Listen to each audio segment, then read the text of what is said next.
faz um jogo ruim ou ok, no próximo jogo volta ao normal. Tu ganha a resposta que tu precisa, É isso. Mas a gente fala da temporada do Veiga ser abaixo, a gente falou isso um pouquinho no Esquenta, né? Antes do jogo. Números do Veiga na temporada: 14 gols, com os 2 de hoje, 7 assistências. Então ele está envolvido em 21 gols. É um abaixo que dá pra... Na temporada. Falta abaixo um que tá gol. acima de mó galera, hein? Falta abaixo que ajuda. uma participação, ou com assistência, ou com gol, para ele igualar os números dele de 20 e de 21, que foram tidos como anos bons. Mas é a qualidade dos gols, né? Aí tu vai gol em... Mas entendeu? aqui... Mas assim, ele sempre teve esses gols de pênalti na conta. Perfeito. O Veiga, ele é um jogador... Ele é um jogador de contexto. E dentro de um Palmeiras que durante o ano...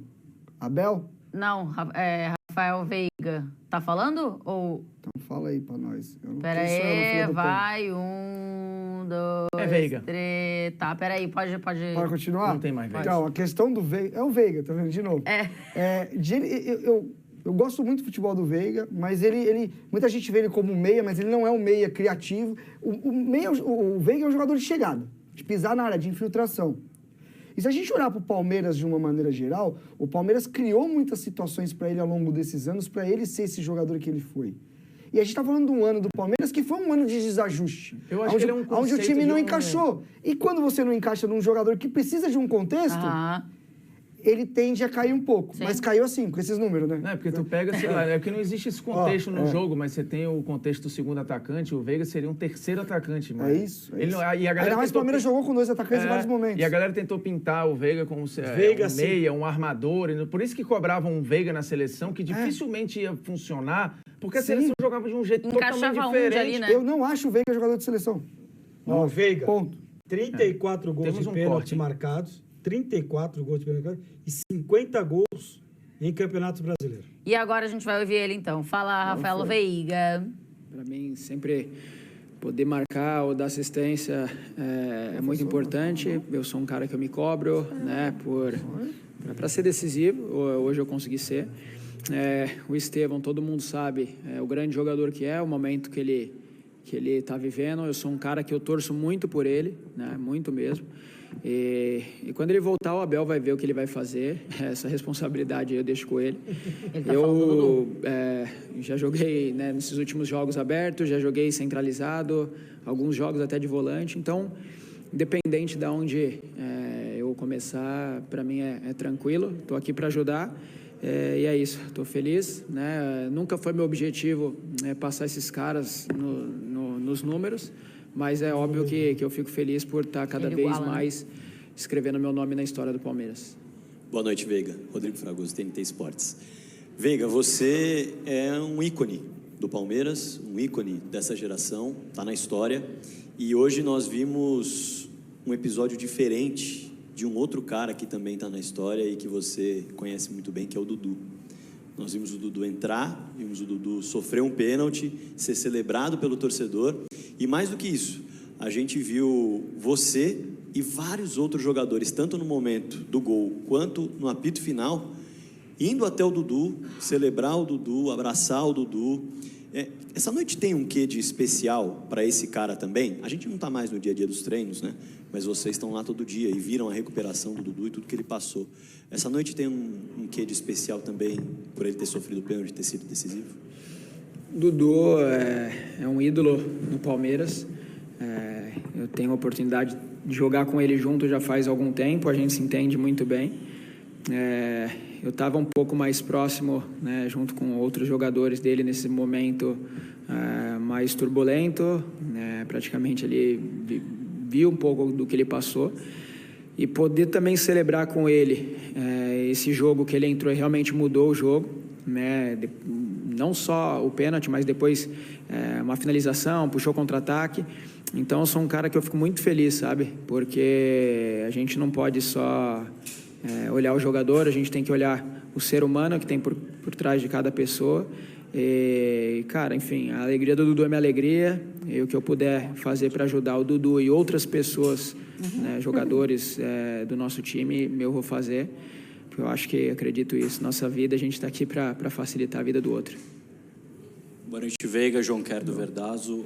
Hoje o Palmeiras teve um primeiro tempo de muito volume de jogo, criou várias chances, teve a chance de abrir o placar algumas vezes, até antes do pênalti. O segundo tempo foi um pouco mais complicado para a criação de jogadas, né? Até uns 30 minutos foram poucas chances criadas. Eu queria saber a que você atribui a boa produtividade ofensiva do Palmeiras no primeiro tempo e quais foram as principais dificuldades até o lance do gol na segunda etapa. Obrigado. Não, acho que algumas movimentações que o Atlético não estava fazendo no primeiro tempo, que depois começaram a fazer no segundo.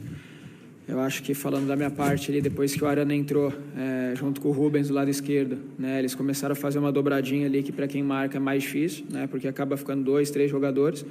A gente tem que, né, baixar um pouco mais e daí abre um pouco de espaço para o zagueiro deles acabar construindo. Então, acho que é mais isso, a gente teve que baixar um pouco, né, a nossa linha. E óbvio que a gente queria ficar com a bola, tudo, mas tem momentos que a gente tem que, vamos dizer, saber sofrer ali dentro do jogo e ser eficiente no que o jogo está pedindo, né? Eu acho que a gente conseguiu ser eficiente, achamos mais um gol ali, tivemos uma oportunidade, acho que o Felipe, e é isso. Tem jogos assim, o importante é ganhar. Veiga, tudo bem? Boa noite. Você já falou um pouquinho do seu poder decisivo, falou também do Dudu, essa retomada que ele precisa agora também com a camisa do Palmeiras. E quando as coisas não andam muito bem, a gente tem uma cabeça voltada a falar muito em reformulação, renovação, o próprio torcedor também, de entender os ciclos dentro desse time tão vitorioso do Palmeiras. Novas caras chegaram e a gente está vendo isso no time titular, principalmente, as últimas mudanças feitas pelo Abel depois das eliminações, mas o quanto é importante também essa presença de vocês para ajudar toda essa galera, essa rapaziada que está chegando, de encontrar esse equilíbrio da reformulação, que não pode ser feito tudo de uma vez, ainda mais nesse momento de buscar o título, de ter que buscar o Botafogo nessa reta final, de encontrar esse balanço de vocês que já sabem como isso funciona no Palmeiras e de quem está chegando. Obrigado. Bom, eu estou aqui, eu acho que 7 anos, eu acho que contrato com o Palmeiras vai fazer 8 anos esse ano, né? Eu tive minha saída para o Atlético em 2018, mas eu já tenho aí vivido no clube bastante tempo, então eu sei como é que funciona. Quem chega, pelo que a gente conversa, chega num ambiente muito bom de trabalho, onde realmente quem está ali mais tempo, a gente tenta muito facilitar para os outros, né? Eu cheguei aqui, acho, com 20, 21 anos, então já sei mais ou menos um pouco como é que funciona. E os meninos que chegaram estão muito bem. Acho que eles estão dando uma resposta muito rápida, né? O Abel também facilita no esquema de jogo. Eu acho que é isso, acho que é importante a gente estar sempre trazendo pessoas novas, pessoas que ajudam, né? E é isso, acho que quem ganha com isso é o Palmeiras. E é bom também que eleva sempre o nível dos treinos, dos jogos. Eu acho que é isso. O nosso time está cada vez mais forte, né? E quem está jogando...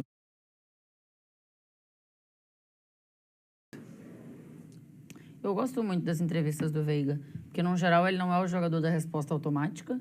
E isso que ele fala, eu acho que é muito verdade, assim. Isso, até quando a gente entrevistou acho que no final do Paulistão, ou enfim, durante o Paulistão, ele falava muito sobre o quanto ele foi... O Endrick falava sobre o quanto o Veiga era importante, e o Veiga contou algumas histórias, assim, com relação à convivência com o pai do Endrick, com o Endrick, e o quanto era importante. Então, às vezes, você ter caras como o Veiga, mas não só o Veiga, são diferentes, Gustavo Gomes. São diferentes. São diferentes e conhecem a história do clube. Vão trazer ali alguma coisa diferente pro cara que tá chegando, pro novo. O que eu acho ou incrível... pro novinho da base, ou para quem tá chegando da rua. E o que eu acho incrível no Palmeiras, que aí isso não imagino, não sei se foi planejado ou não, mas criou-se uma cultura de elenco e que com o Abel isso foi reforçado, porque muita gente já estava lá, mas o perfil do elenco é extremamente homogêneo, porque assim, jogadores conscientes você vai ter alguns, né? A gente não está falando só do Gomes, do Murilo, do Everton, Zé Rafael, Veiga, tem uma galera aí. Então, assim, inclusive o Davidson até destoava um pouco, né, do que era o elenco do time do Palmeiras, que é uma constância. Aí você compara, né, o trabalho do Abel, que enquanto o Abel está lá com quase 4 anos, o Flamengo, que era o outro grande concorrente em termos institucionais, né, teve técnico pra caramba, e um elenco com um A gente perfil fala de projeto esportivo, lembra que a gente discutiu? totalmente heterogêneo. Pô. Não só de projeto esportivo, mas acho que de DNA de clube também, assim. Sim. É que eu acho que e aqui o DNA nesse vai caso, se moldando também, né? Acho que eu tiraria um pouco o Palmeiras desse DNA, mas acho que o Flamengo tem um DNA bem específico. Eu acho, Que deu, inclusive... e deu O Flamengo, eu certo acho que é um dessa dos forma clubes pra que mim. tem mais isso muito claro. também assim, acho. acho que é Esse DNA. uma cultura de clube, assim, de jeito de jogar. Não, mas é que uma coisa, eu tô falando de coisas distintas. Eu não tô falando do jogo jogado. Eu tô falando do dia a dia de trabalho, do perfil do elenco. De processo. Não é do modelo de jogo. Mas eu acho que... É da maneira de você gerir essas pessoas e elas terem consciência do que acontece ali. E eu tiro muito pela Mas eu acho galera que o da elenco... base. A base do Palmeiras, quem trabalha com os moleques da base, eles entendem um nível de consciência nos moleques que é raro nas outras bases. Tudo bem, mas eu acho que eu e o Renato, a gente concorda no sentido... E eu acho que o elenco do Flamengo, ele também é muito desenhado nesse sentido. Tem uma característica ali específica, e a gente estava falando sobre isso em outro momento. O quanto tem jogadores que não dão certo só no Flamengo. Existe ali uma característica específica E o quanto... que não é boa ou é ruim, é uma Mas é do clube. característica do clube, E o quanto, história do clube. e o quanto desse Palmeiras, essa estrutura, esse processo todo bem ajustado, eleva o nível de jogadores. Que a gente tá falando. E desde quando também, né? Porque Exatamente. Foi sempre assim, né? Assim, vamos se colocar numa condição de que a gente é olheiro, é scout do Palmeiras. É muito fácil hoje saber que tipo de jogador que tem que jogar no Palmeiras. Primeiro, tem que jogar numa rotação, numa intensidade muito alta. Segundo, tem que ser um jogador que é algo que o Palmeiras faz muito, que atua em mais de uma posição. O Palmeiras trabalha muito assim. O Abel é muito versátil. assim. Jogador com nível de concentração grande, muito competitivo. Esse Giai, acho que tecnicamente ele ainda não conseguiu, Mas é bem bom, mas ele é um maluco. Ele não tem bola perdida. Ele parece um... Eu acho que pra Argentina ele tá acima do padrão, inclusive. Ele é completamente maluco. Quando ele chegou, eu falei, cara, tecnicamente até mesmo, mas a mentalidade que é a cara do que o Palmeiras é. E acho que o Palmeiras tem uma coisa que a Thay não gosta muito, né? O quê? Que é jogador burro. Nossa. O Palmeiras não tem muito jogador burro. É. Né? Ah, eu concordo. Acho que tem alguns que tomam decisões que não são as mais inteligentes. Mas A média... É isso. Sim. Eu falei isso do Botafogo durante essa semana. Pra mim, o Botafogo tem o combo perfeito. Tem jogador inteligente, tem jogador muito bom tecnicamente e tem malandro da bola. É isso. Isso não é ruim. Malandro da bola. O Botafogo é outro clube que hoje você vê o perfil de jogador que contrata também. É isso. Abel Ferreira falando. Vamos O Raiva tá feliz. Hoje é Abel feliz ou Abel feliz? Tava com a blusa bonita hoje. Abel feliz. Abel feliz. E nas laterais. E nós tivemos que depois continuar a treinar, a melhorar os nossos jogadores. E quando os jogadores depois começam a ficar bem, todos na máxima energia, na máxima força, é normal que os nossos processos melhorem, mas o futebol é assim mesmo. O futebol é ou neste caso as épocas são longas e às vezes também é preciso ter sorte, e a ter sorte.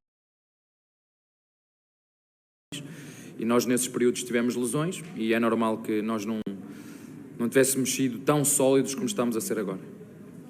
Abel, muito se fala no futebol de tática, de técnica, de parte física, dos mapas de calor, tudo isso, mas futebol é jogado com a cabeça, o mental é muito importante. Acho que o Cruyff, eu posso estar enganado, mas acho que o Cruyff uma vez falou, futebol se joga com os pés, mas na verdade se joga com a cabeça. E o teu time tem um mental muito forte, é um negócio impressionante desde que você chegou aqui, tanto no jogo, quando a coisa está dando errado, como na temporada. Na cabeça. E eu queria que você falasse dessa questão psicológica. O Palmeiras vem de 2 eliminações pesadas, retomou, já são 6 vitórias, muito forte na briga pelo título. A pergunta que eu faço é, mas foram eliminações pesadas, mas a atitude dos meus jogadores não teve lá? O esforço... Foram pesadas, que eu digo, pela importância do campeonato, mas o Palmeiras reverteu, inclusive, por um triz não avançou. É isso que eu estou a dizer. E isso pode ser um baque emocional também. O baque só tem que ser emocional quando nós não nos esforçamos, seja no futebol, seja na nossa vida. Isso tem que ser baque. Mas quando eu sei que o futebol, ao contrário daquilo que alguns pensam, tem vitória, tem derrota e tem empate. Alguns acham que o futebol só se ganha no futebol. Não se ganha. No futebol também se perde e é preciso saber se perder. E a forma como que se perde. Por isso é que eu pergunto, a atitude do Palmeiras esteve lá mesmo nessas derrotas? O Palmeiras lutou... É só isso que eu cobro dos meus jogadores. Eu não cobro mais nada deles. E é por isso que tu disseste muito bem, e os meus jogadores são incríveis nisso. Por isso é que eu já disse várias vezes, mesmo em eliminações, que tenho um orgulho tremendo neles. Sabem porquê? Porque eles não desistem. Não desistem.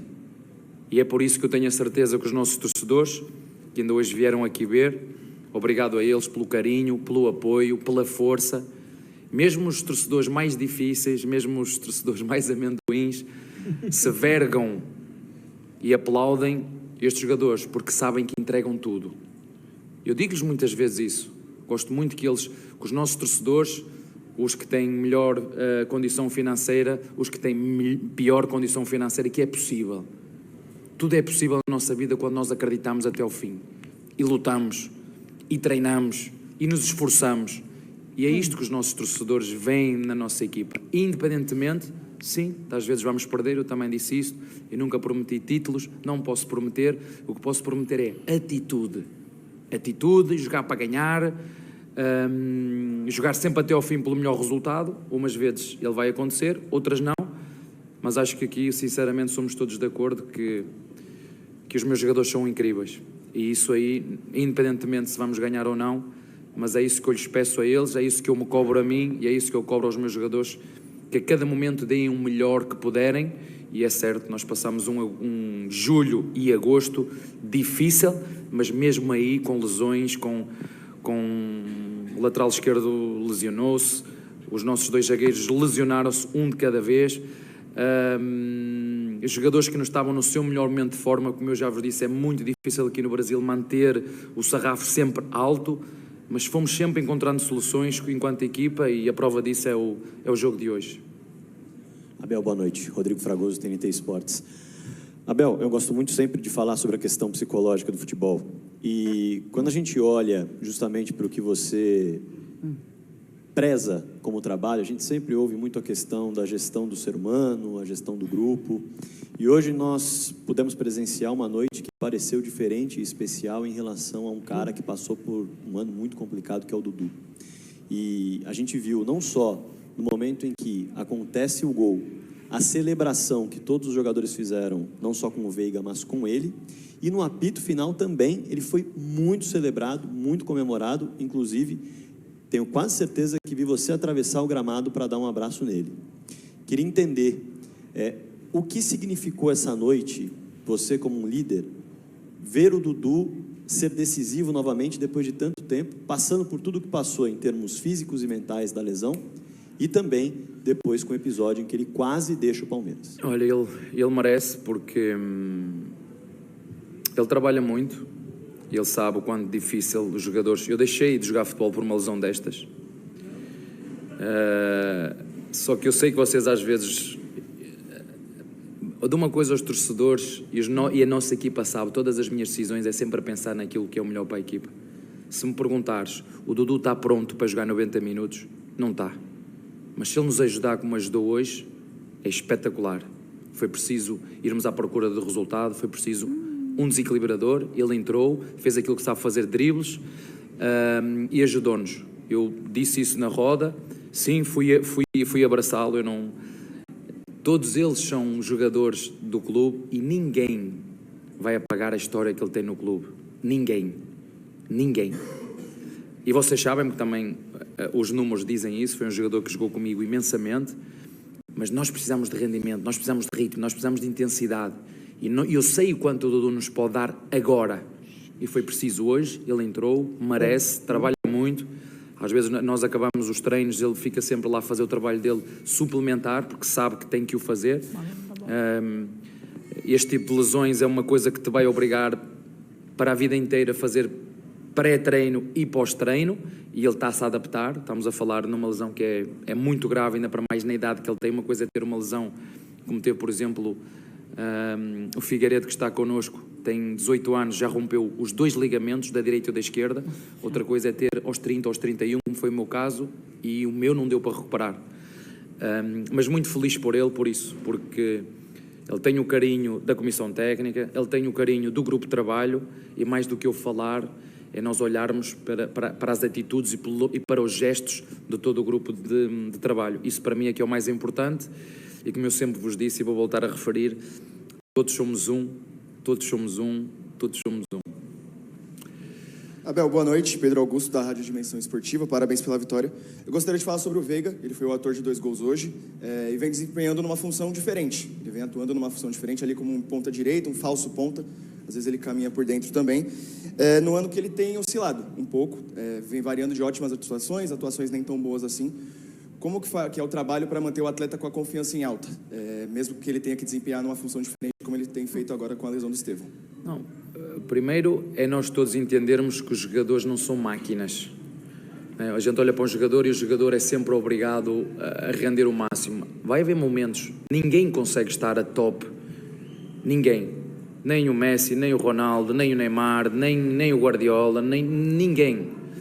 E quando não está, por isso é que nós temos um elenco com 24 jogadores, que é para quando um jogador não está bem, não tem problema nenhum, sai, dá a vez ao outro, como foi o caso. O Veiga não estava bem, tive conversas com ele e nós não podemos, e eu se calhar insisti mais vezes que aquilo que se calhar era necessário, podia ter, porque o pôr o jogador de fora não é castigar o jogador. Pôr o jogador de fora é entender que às vezes é preciso ficar de fora para ganhar novas energias, para ganhar novos, às vezes até para ficar chateado com o treinador. Eu já vos disse isso. Eu não quero que os jogadores, quando ficam de fora, fiquem satisfeitos. Eu não gosto de ver jogadores satisfeitos quando não jogam, porque quando o jogador não joga e fica satisfeito é porque está acomodado, e quando o jogador está acomodado temos que o trocar. Eu não gosto de ver jogadores acomodados. Agora, eu gosto de ver jogadores que respeitem as decisões do treinador e, quando for chamados outra vez, que deem uma resposta de acordo com o nível que eles têm. E foi isso que ele fez, não só de hoje, e por isso que também já vos falei mais que uma vez, é fundamental uma equipa, um elenco ter bons jogadores, porque antes da competição ser contra o nosso adversário, ela é primeiro contra mim mesmo e contra os colegas de equipa. 2 laterais direitos a lutar pela posição de lateral direito, 2 centroavantes a lutar pela posição de centroavante, e é assim que nós fortalecemos o espírito competitivo da nossa equipa, sem nunca pôr em causa aquilo que são os nossos valores. O respeito uns pelos outros, e eles sabem quais são os critérios de escolha do treinador. Rendimento, comportamento e estratégia. Eles sabem. Portanto, fico feliz também por ter voltado, por nos ter ajudado. Já nos ajudou no último jogo, fez uma excelente partida, fez ali uma bela dupla com o Giai. Como eu vos disse, eu acho que hoje a grande mensagem que eu gostava de passar, para além daquela que trago aqui ao peito, não é? Que o Setembro Amarelo não devia ser só em setembro, devemos prolongá-lo por todos os anos, estarmos atentos e cuidarmos todos uns dos outros, porque nós não sabemos o que vai dentro da cabeça de cada um, e a vida vale a pena, a vida vale mesmo a pena. Assim nós entendemos isso, assim nós pensemos que tudo vai correr bem e eu te protejo.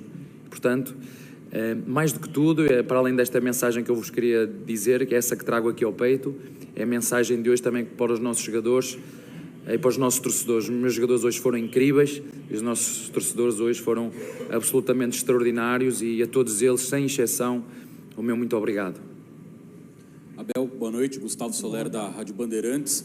Palmeiras vai completar agora 10 meses em que todos os jogos, pelo menos um jogador formado nas categorias de base do clube inicia entre os titulares nesta temporada. Hoje o Fabinho teve a oportunidade de começar entre os 11. Queria que você falasse sobre a dinâmica que ele te entregou, porque o Zé Rafael e o Richard Rios são 2 jogadores que podemos considerar um todo-campista, esses 2 atletas, né, que já tiveram a oportunidade de jogar em várias outras funções, além da que eles vêm desempenhando nos últimos jogos. Como que o Fabinho se encaixou nessa dinâmica no jogo de hoje, e o que ele pode acrescentar no jogo do Palmeiras, que Richard Rios e Zé Rafael têm características diferentes ao Fabinho? Olha, já há muito tempo que estamos a preparar a próxima época, e ele é um dos jogadores que eu não abdico.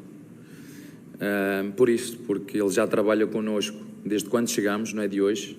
Ele trabalha connosco, nós vamos fazer mais ou menos 4 anos que estamos a trabalhar juntos, e o Fabinho faz parte deste núcleo que sempre fizemos, de jogadores que vêm treinar connosco de forma regular, né? Nós não dizemos tudo o que fazemos, mas eu achei, houve uma determinada altura que diziam que o treinador não gostava da base. Quer dizer, basta olhar para para o histórico desta comissão técnica, não é de hoje, é do tempo do Braga, foi do tempo do PAOK, e aqui ainda mais pelas vendas que se fazem, não é? Claro que é um trabalho de base que é muito bem feito por todos os treinadores, pelo seu diretor, mas é preciso coragem. Coragem para estar numa equipa que luta por títulos, e nós estamos a meter o Vítor em jogos decisivos, estarmos a meter e quando o Loá saiu, nós não contratámos ninguém. Se calhar se fosse noutro clube qualquer, outro treinador qualquer ia pedir um jogador experiente, mas nós sabemos qual é este tripé, Lela, treinador e o Barros, sabemos muito bem aquilo que queremos para o clube, e a aposta na formação é algo que nós fazemos de forma pensada, gradual, sabemos tudo o que se passa na formação pelo Castanheira, e por falar em Castanheira, acho que ele hoje merece os parabéns, porque a primeiro golo é absolutamente extraordinário, e eu já lhe estava a dizer, já não fazemos golo à bola parada há muito tempo, o que é que se passa, não é? E todos nós temos às vezes que ser desafiados, e acho que ele hoje nos presenteou com uma bela jogada de bola parada, e a equipa foi capaz de a fazer de forma brilhante, que deu o primeiro penalti.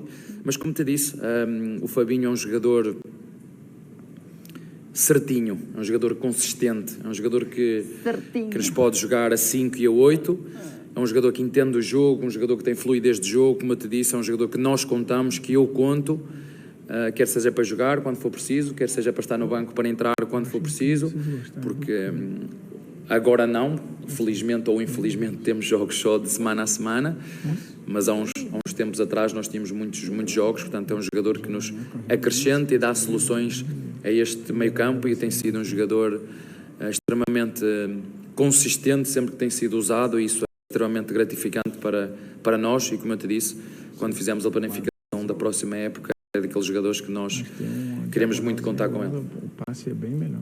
Bom, ouvimos o Abel, que hoje estava tranquilo. Abel feliz. Várias respostas interessantes, mas e uma perguntas das... bem boas também. Primeira, segunda, acho que segunda. Em relação às eliminações, que ele até fala, né, eliminações pesadas, e aí o repórter explica, e acho que vai um pouco ao encontro do que a gente estava falando aqui, de jogadores inteligentes e também de jogadores maduros. São eliminações pesadas pelo tamanho que são as competições, que representam Copa do Brasil e Libertadores. Mas como respondeu o Abel, a forma como as eliminações aconteceram, eu acho que faz os caras sentirem menos as eliminações, né? Eu concordo. Né? Você cai atirando, então cara, eu dei o meu melhor. Eles saem, principalmente acho que no jogo contra o Flamengo, mais até aplaudido, né? Sim. Então, tipo assim, você tem um contexto ali de reconhecimento de que, meu irmão, a gente foi ao limite, jogamos inclusive melhor do que o Flamengo, e contra o Botafogo ficou quase aquele filme repetido do vai rolar, né? Vamos conseguir, foi isso aqui, velho. Uma mãozinha. Um limite do limite do limite, então... Eu acho que o Abel dois confrontos, o Palmeiras foi pior que o Botafogo, que o Flamengo acho que foi pau. Lá e cá, né? Enfim, mas assim, é exatamente o que eu sempre falo, cara, essa palavra de obrigação de ser campeão é um negócio que eu não gosto de usar. Mas o Palmeiras tem a obrigação de cair atirando, cair trocando. E isso, eu sei que pro torcedor, na hora que acaba o jogo, você foi eliminado, você vai falar esse papo pra ele e vai mandar pra aquele lugar. Claro, com razão. Não vai. Mas você espera e tal, é isso. O Palmeiras, se ele continuar gerido da forma que ele é, trabalhando nos processos que ele... O Palmeiras nunca vai deixar de brigar. Ele vai brigar o resto da vida. E tem uma parada aqui, de novo, o olhar do leigo, nós, né, torcedores e tal, e o olhar do treinador. Às vezes, a gente olha para um jogo como o de hoje aí fala, o Palmeiras não fez um grande jogo. Isso é uma coisa. Eu duvido, o Abel pode até concordar que não fez um grande jogo, no sentido de estética, beleza e tal, mas eu duvido que ele diga que o time jogou mal. Porque assim... Porque o time luta. Não, e cede pouca chance, produz um volume bizarro, ele tá toda hora a bola está circulando, passando na frente da área do adversário e tal. É isso que ele quer, isso. Então assim, chega em casa, ele vai fazer a análise e fala, meu irmão, não é um jogo ruim. Não, e eu acho que outra coisa, ele traz ali um ponto... precisa fazer em casa, dá pra tomar um vinho, ficar tranquilo. Ele até manda um parabéns ali pro Castanheira, que é responsável pela... Bola parada. pela bola parada. É que depois ele fala também que é o Castanheira da base, né? Mas acho enfim, que ele deve Castanheira tá dividir cheio de essas trabalho. duas coisas. Tá trabalhando. Aumento pro Castanheira aí, gente. Aumenta o salário. Mas ele fala, cara, quanto tempo a gente não faz um gol de bola parada? E deu uma cobrada ali. Então, você ter uma jogada que foi... Que a gente falou um pouquinho mais cedo, né? Uma jogada que foi trabalhada, dando resposta, isso faz parte de um jogo bom. Isso. Né? Temos aqui um elemento de um jogo bom. Perfeito. Então, Tá, vamos fazer um exercício. O que é jogar bem? Pois é. Eu tenho... Pra mim é ganhar. Então... Pra mim é ganhar os 3 pontos. Tem times que ganham e nem sabem como ganhar. É isso aí. O Palmeiras jogou bem contra o Flamengo e não classificou. Exato. A questão pra mim é... Jogar bem o que você se propõe a fazer. Exatamente. Como você executa isso? Né? Como você executa isso? Dá pra jogar bem, que nem o Leicester jogava. Fechadinho, bola no Vardy, era isso que se propõe a fazer. E foi campeão. Você executava. Jogar bonito ou feio, aí é que nem aquilo que a gente sabe. Cada um tem o seu, cada um pensa de um jeito e acabou. Aí você guarda pra você sua opinião, a sua coisa. Agora, jogar bem, dá pra se jogar bem de várias maneiras. Tem umas insistências que a galera às vezes fica querendo tirar. Penharol joga bem. Tipo, leite... Penharol joga muito bem. Tu fica querendo tirar leite de pedra, assim, e não vai sair leite de pedra nunca, porque pedra não dá leite. Aí tu olha pro Abel, vamos supor, né? O cara fica ali, pô, que eu acho legal, eu acho legal ver o time do Guardiola jogar, eu gosto disso. Sim. Você não vai ver isso no time do Abel, porque não é isso que ele se propõe. Então, se tu senta a tua bunda ali num sofá para ver um jogo do Palmeiras e espera que você vai ver o City do Guardiola, desculpa, tu vai estar 100% mas nós já vimos frustrado. Mas nós já vimos esse Palmeiras jogar mais bonito do que joga hoje, sem nenhuma dúvida. Ele pode ter jogado de forma mais agradável. E eu lembro de no ano passado falar isso. Por exemplo, o Palmeiras do ano passado, que talvez seja a melhor versão do Palmeiras do Abel em termos de estética, para mim tinha tudo a ver com o fato de ter o Zé Rafael de segundo, porque ele vai dar mais estética à saída de jogo, ele vai construir. E o que eu gosto do Abel é que ele é um cara que... Ele falou, o cara pode ter o tamanho que for, mas se não tá bem, ele vai sair. Essa parte é muito legal. Quando ele fala de... Ele vai sair, não é um castigo ele sair. Pelo contrário, até uma ajuda pro cara. Às vezes até tira o cara do foco. E ele tem uma coisa... Ele demora pra caramba pra tirar também. Então, isso que eu falo, ele tem um time que ele não queima o cara na primeira, mas ele tira quando tem que tirar, e mais, ele muda. Às vezes ele vem com 3 zagueiros, às vezes ele usa 2 laterais, às vezes ele não usa. Aí ele volta pro 4-2-3-1. O Palmeiras tem uma forma de jogar muito clara. O Palmeiras é um time extremamente intenso e competitivo. Sem a bola, é um time que já assumiu que marca individual e ponto. Marca individualmente. E com bola, o Palmeiras, você falou do City Guardiola. Até o Guardiola mudou um pouco isso. Ele é mais vertical, né? Conforme... Mas o time do Palmeiras não... beleza ali. Não é um time de... Não é um time de contra-ataque, não. O Palmeiras é um time de ataques rápidos. É um time que não fica circulando bola. Ele tem urgência. É sempre vertical. O Botafogo que tá jogando agora é a mesma coisa. E aí, às vezes, a gente fala de coisas assim, jogadores bons e em contextos. Por exemplo, alguém tem dúvida que, vai lá, o Arrascaeta é muito bom? Não. Ninguém tem dúvida. Mas talvez no Palmeiras do Abel não seja útil para o Abel. Aquilo que o Abel no Flamengo, em 6 meses, a torcida ia matar ele. Perfeito. E tem uma outra coisa que o Abel falou, assim, você pega jogadores... importante. Não, pode ir, depois mas é só para complementar isso. Porque você tem jogadores, sei lá, do Flamengo que jogariam no Palmeiras, alguns...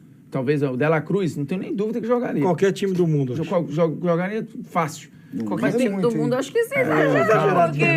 Tem outros que não jogariam. Do Palmeiras, você tem alguns que funcionariam muito bem no Flamengo e outros que dão muito certo no Palmeiras e que ia chegar no Flamengo e não tem uma fala agora do Abel. O Rony, se não tivesse o Abel na vida dele, o Rony estaria jogando uma Série B. E não é demérito pro Rony. É um cara...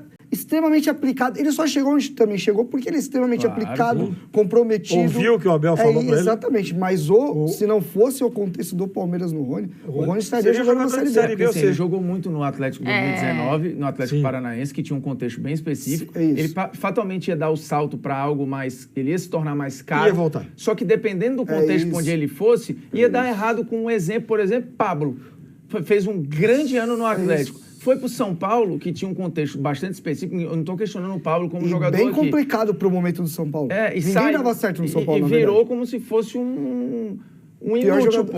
É isso. Que ele não é. E um outro detalhe importante desse Palmeiras foi o que o Abel falou. É a base. Você pode pegar o time do Palmeiras, desde que o Abel chegou, porque tem uma uma troca no Palmeiras de uma pessoa que sai e o Palmeiras começa a usar a sua base. Todo ano o Palmeiras tem revelado 2, 3, 4 grandes jogadores. É a base do Brasil hoje. Né? E a base que ganha. É uma base que, além de jogar bem, ela ganha. Ganha, vende, né? e rende no Rende no muito dinheiro. A gente falou do Castanheira, João Paulo Sampaio. Mas eu acho que tem um outro ponto que quando se está estabelecido o jeito Sim. que você quer. Exato. É mais porque o Palmeiras, ele... Contexto de novo. Ele revela muitos jogadores, mas ele contrata muito moleque com 16. Então não é que todos vêm ali com 10, 11, 13. Captação. Porque a captação ela já é feita pensando no que o time precisa. Entende. Então isso facilita um pouco. Não é facilita, mas tira um pouquinho mais de O Estevão chega possibilidade no Palmeiras de com você errar. só 16 ou 17 anos. Numa brechinha que você viu no contrato. Dinheiro, claro, exemplo, que você tem O Vitão nem chegou a jogar no time principal, foi vendido. Tu quer um exemplo do jeito que o time joga e a base produz uma galera muito de acordo com a demanda. Aí surge um que é muito bom e sempre foi muito elogiado. O Abel usou pouquíssimas ou raríssimas, quase nenhuma vez, do jeito que o cara era na base, porque o time talvez não necessite daquilo. Luiz Guilherme. É isso. Meia central, é assim que ele gosta de jogar. É bom jogador. Mas assim, espaço. Um cara muito Não bom ornou, né? no lugar, no modelo, do jeito, no time que sabe também. E aí usava o cara num canto que não é a dele até que... Matou. E não é só Estevão.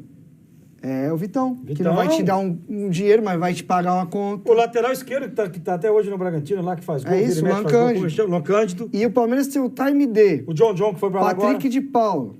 Aliás, deu um belo golpe no Botafogo, inclusive. Essa foi uma das grandes vendas do Palmeiras. Você vê que no dia a dia não tá indo, deu um jeito de... Gabriel Veron. Perfeito. Era um fenômeno. E antes disso, você olhava já, né? Antes dessa galera. Mas eu falo até em comportamento. Jogadores que não encaixam na questão comportamental. Do que é o time. Do que é o Gabriel Menino passou no limite, né? Ficou ali ele tá bambeando ainda. Tá bambeando. Bambeando é bom demais. Vamos de craque do jogo pra gente fazer a nossa eleição marota aqui. Roda a vinheta, vai.